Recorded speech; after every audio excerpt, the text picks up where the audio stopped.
Well, hello everybody. This is the First Peter Bible study, and it is November 3rd, 2020, Election Day here in the United States. And while most people's attention is going to be focused on who is going to become the next president of the United States, we are going to focus our attention today on the Word of God. And we are going to continue in our First Peter Bible study, where today we are in First Peter 5. We've been here for a couple of weeks now. And we are talking about elders, those leaders that God appoints over his churches. And so Peter is finishing out his letter to these believers who have been persecuted for their faith. They've been scattered through Asia Minor, through the Roman Empire, and so they are taking the gospel with them, and it is assumed that they're sharing the gospel. People are coming to Christ. They are being baptized. They are being taught the commands of Christ, so they're becoming disciples. And then they're being gathered into small churches, probably small house churches. And of course, these churches need to have leaders. And so men are being appointed as leaders of these churches. And so Peter has some instructions for these leaders of these new churches.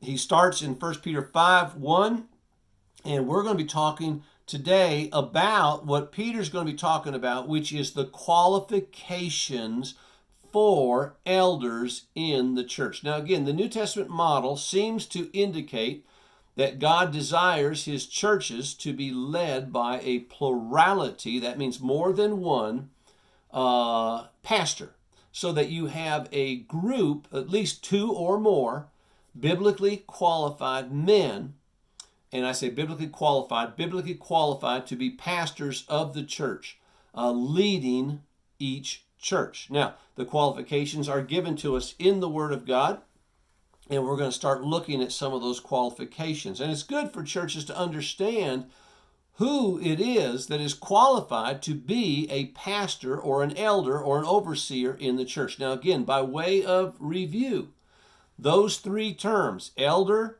pastor, and overseer, are all referring to one office in the church, and that is the office of an overseer, the office of that man, those men who are to be leading the church of God. And again, the office of an overseer, that man needs to be qualified. We see the qualifications in 1 Timothy 3. We see them in Titus 1, and we see them here in 1 Peter 5. But the overseer is also an elder and also a pastor. So if you're a pastor, you're an elder, you're an overseer. If you're an elder, you're a pastor, you're an overseer. The Bible does not give us three kinds of men to lead the church: elders, pastors, and overseers. It's all one office. So if you're an elder, then those three functions, and those words are really referring to functions, need to be part and parcel of who you are. Okay, you need to be an overseer. That means you're to be one who is administrating the church of God. You're to be an elder. That means you're to be one who is using your godly wisdom, your experience walking with God, your experience in the Word of God, your knowledge and understanding of the Word of God to lead the church. And you're also to be using your shepherding abilities, those gifts that God has given you as a pastor, so to speak. That's where we get the word pastor. It comes from the word shepherd. Think of pasturing sheep. So that would be your care of the church. So you've got the oversight of the church, the providing of the spiritual wisdom and guidance and leadership that the church needs through the elder part of you, and then that shepherding of the church, which comes through the pastoral gifting that God has given a man to lead the church. So again, three terms: elder, overseer, pastor, all referring to the same guy. Okay, you can't be an elder of a church without being a pastor. And so men need to think about that when they become elders. They're not just stepping into some administrative role, joining some administrative board. They are assuming the role of a pastor in that church. And that is a huge and high responsibility, a huge and high calling of God. And so Peter is going to start talking about what does it take to be that kind of man in the church. So he starts in verse 1 of 1 Peter 5, and he says, "Therefore I exhort the elders among you as your fellow elder and witness of the sufferings of Christ, and a partaker also of the glory that is to be revealed. Shepherd the flock of God among you." There's the word pastor. Pastor the flock. Care for the sheep. Provide pastoral care for their souls. That's the job of a pastor. Exercising oversight. That means leading the whole body. Providing administrative oversight of the church according to the will of God, not for sordid gain, but with eagerness, not yet lording it over those allotted to your charge, but proving to be examples to the flock. Okay? So, when we talk about the office of the pastor or the office of an elder, and again, he's talking to elders here up in verse 1, so there's the word elder. Verse 2, shepherd, that's the word pastor, and oversight, that's the word overseer. So those three words are all right here in these first two verses, okay? But when he talks about the shepherding aspect of an elder in an eldership, he's taking us back to that whole picture of a shepherd leading his sheep. Now, shepherds did not lead their sheep from a distance, okay? In Jesus' day, in Peter's day, and even in our day, if you've got a shepherd that is to provide oversight and care for the sheep, he doesn't do that from a distance. He doesn't do that from a drone or from remote control or watching it on a computer screen. Now, probably that's going to happen sooner or later. But in this day, and what Peter has in mind here, is that the shepherd is with the sheep. Listen, if God had wanted to lead us from a distance, then he could have done that very well all by himself. He could have just led us from heaven. He gave us his word. He's given us his Holy Spirit. But God wanted us to have more than that. He wanted us to have leaders that were with us, that were part and parcel of the flock itself. And so he assigns biblically qualified men to lead the flock of God, the church of God, as pastors, elders, and overseers who are with the sheep. So shepherding by its very nature means that you're with the sheep. You begin to know the sheep. You should smell like sheep, okay? So this idea that we can lead the church from a distance is really not accurate. That means that elders need to be part of the life of the church, so that when the church is having functions where the whole church is gathering, I'll be honest with you, the elders ought to be there. They ought to be part of those activities, part of those functions. There's nothing more despairing, I think, when you look at a church gathering and you don't see the elders there. You know, you see the people there, you see the sheep there, but there's no elders there, or very few elders there. Listen, if you're going to be an elder, you have signed on to be with the sheep where the sheep are gathered. And so you need to become part of their lives. And we know it's a whole lot easier to meet with the sheep where they're gathered than it is to try to get to them where they're separated. So, take that as an opportunity to get in and mingle with the sheep. So shepherding, by its very nature, requires elders to be part and parcel of the gatherings of the sheep. Shepherding also means providing spiritual counsel, spiritual wisdom, spiritual direction. And listen, that has to come from the Word of God, okay? And so that takes us back, I think, to 1 Timothy chapter 3, where Paul gives us the qualifications for an elder, the qualifications for a pastor or an overseer. He says in 1 Timothy chapter 3, and by the way, 1 Timothy is a book that is telling us how the church is to operate, okay? We see that over here in 1 Peter 3 and verse 14 and 15. Let's just look there very quickly. Paul says, "I'm writing these things to you," and he's writing them to Timothy, who is pastor. He's a pastor in the church at Ephesus with other elders. Okay, there's lots of elders there, but he seems to be the guy that's probably the leader among leaders here, okay? "I'm writing these things to you, hoping to come to you before long. But in case I am delayed, I write so that you will know how, one ought to conduct himself in the household of God. That's the church of God, which is the church, it says it right there, of the living God, the pillar and support of the truth. So everything in 1 Timothy is given to us to help us understand how we ought to conduct ourselves and our affairs in the church of God, how the church is to operate. And so obviously you're going to have something here about leadership. In 1 Peter 2, verses 9 through 15, we're going to see here that Paul makes a point that men are to be the leaders of the church, and that's not because men are superior, that's not because men are better, that's not because men are smarter or more spiritually sensitive, because that's not sometimes the case. It's because that is God's structure of authority, which he ordained back in the book of Genesis at the creation, when he ordained that man was to be the leader in the home and that Eve, or his wife, Adam's wife, was to be his helpmate and was to come alongside of him and help him accomplish the things that God had ordained to be accomplished on the earth. Back in Genesis, we see that Adam was to and Eve were to become one flesh. And that's a picture of our union with Christ. And Paul tells us later on that marriage is a picture indeed of our union with Christ, of our relationship with Christ, in which the husband plays the part of Christ, the wife plays the part of the church.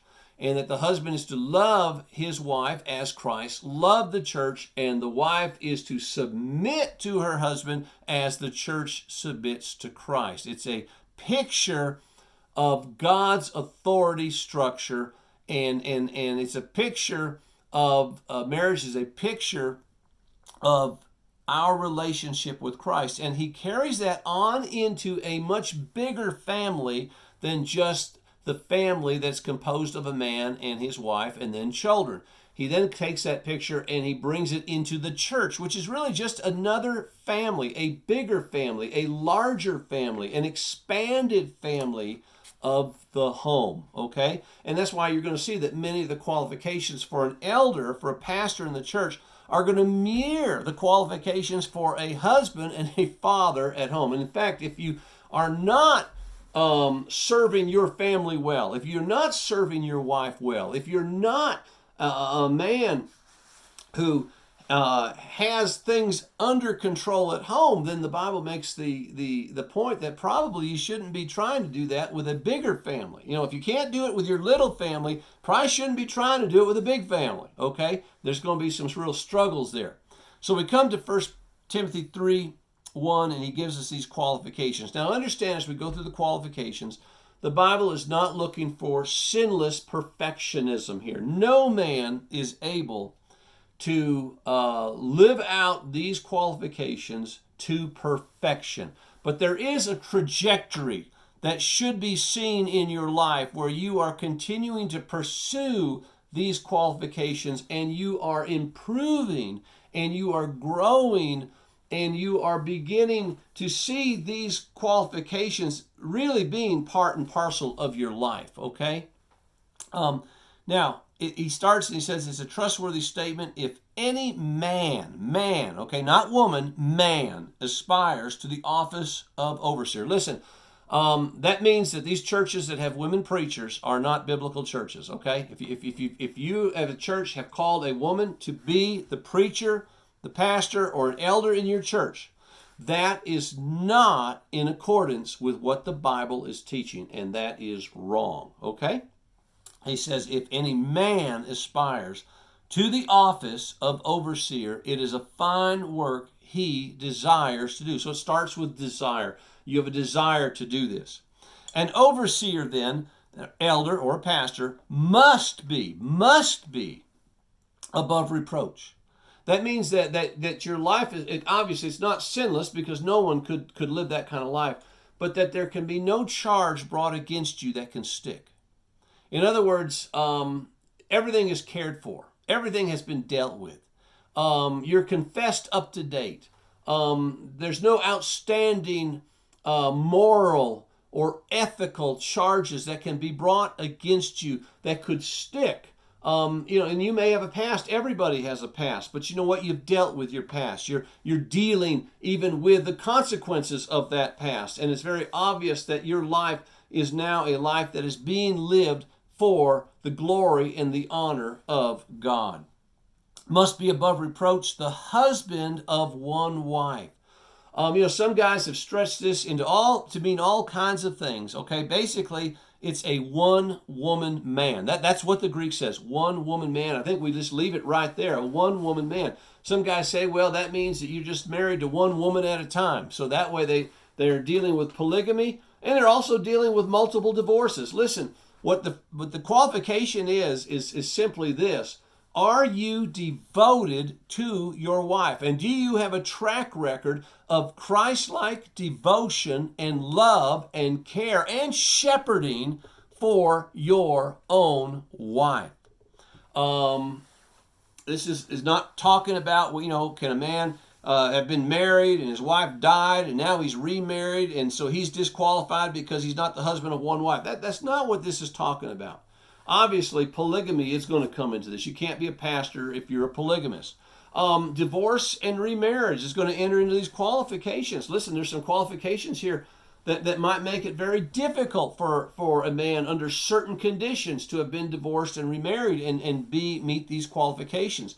But again, it's talking about more than just that, okay? It's talking about, are you right now currently living a lifestyle with your wife in which it can be seen and said that you are devoted to that woman and that woman alone. And by devoted, it's more than you just show up for dinner every night and you're only sleeping in one bed. It's talking about, are you loving that woman? Are you trying to shepherd that woman? Do you care for that woman? Is she the only woman in your life? Is your devotion evident that she is your wife and you're treating her as such, okay?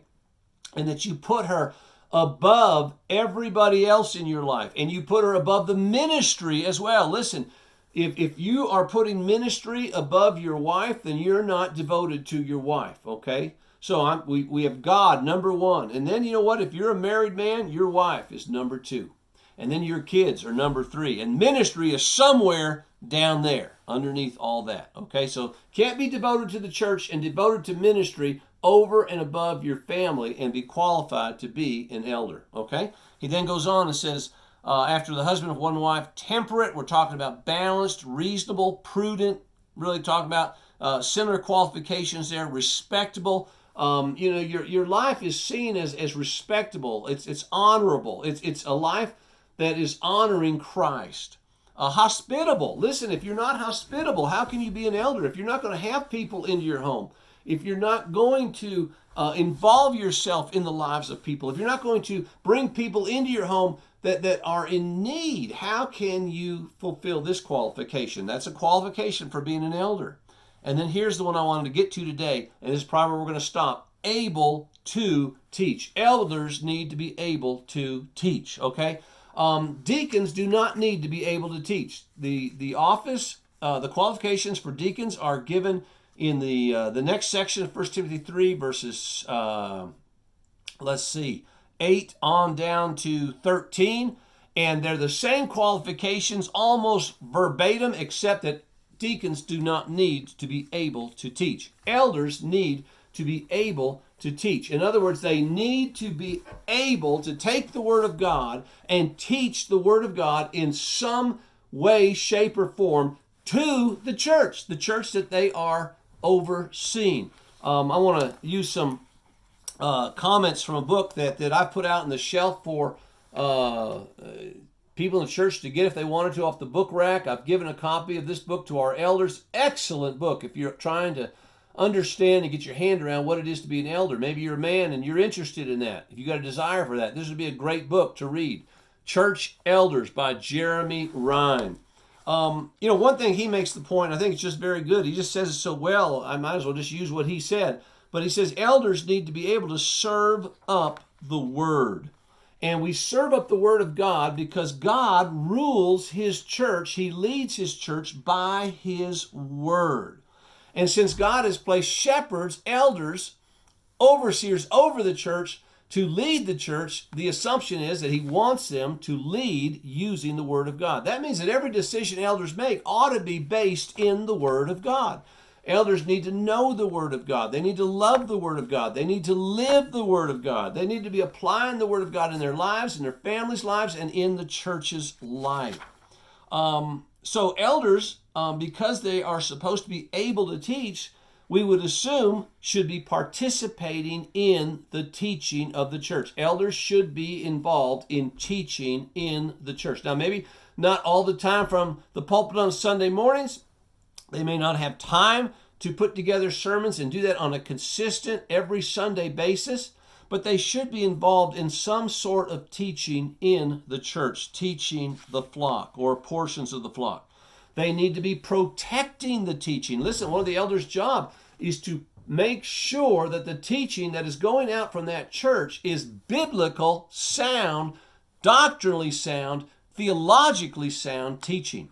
The assumption in the Bible is that your false teachers are going to rise up from among you in the church. That's what Paul tells the Ephesian elders in Acts chapter 20. Wolves are going to rise up from among you. In other words, false teachers are going to come out of the church. They're there already. You've got to protect the teaching. So elders need to know what's being taught, who is doing the teaching, and they need to protect that teaching. So they participate in the teaching, they protect the teaching, they perpetuate the teaching by providing training for other men who are coming up through the ranks that may have a desire to be elders and have the ability to be an elder and are qualified to be an elder, and we train them and provide them with opportunities to grow in their understanding of the Word of God and in how to teach the Word of God. I've always done that in the churches I've pastored in the past. In fact, all my sons learned how to preach as teenagers and have done a great job, but we provide opportunities for them to grow in that way. And so again, able to teach. Elders need to be able to teach. I tell you, it's a high calling, and that's why the standards are high. It's a tough job, and not every man in the church is able to be an elder. Listen, if all it was filling a spot with a warm body, that'd be one thing. But that's not the way God has set that up, and that's not the way it ought to be. Elders need to meet the qualifications that the Bible has set down, and they need to do that for the health, the spiritual health of the church. Personal holiness enables us to live our lives for the glory of God, and it also enables us to lead the church for the glory of God. That's why we have qualifications. And so Peter wants to shine the light on those qualifications for elders. So we're going to talk some more about that next week, and trust that you'll join me again in our 1 Peter study. Thanks for listening.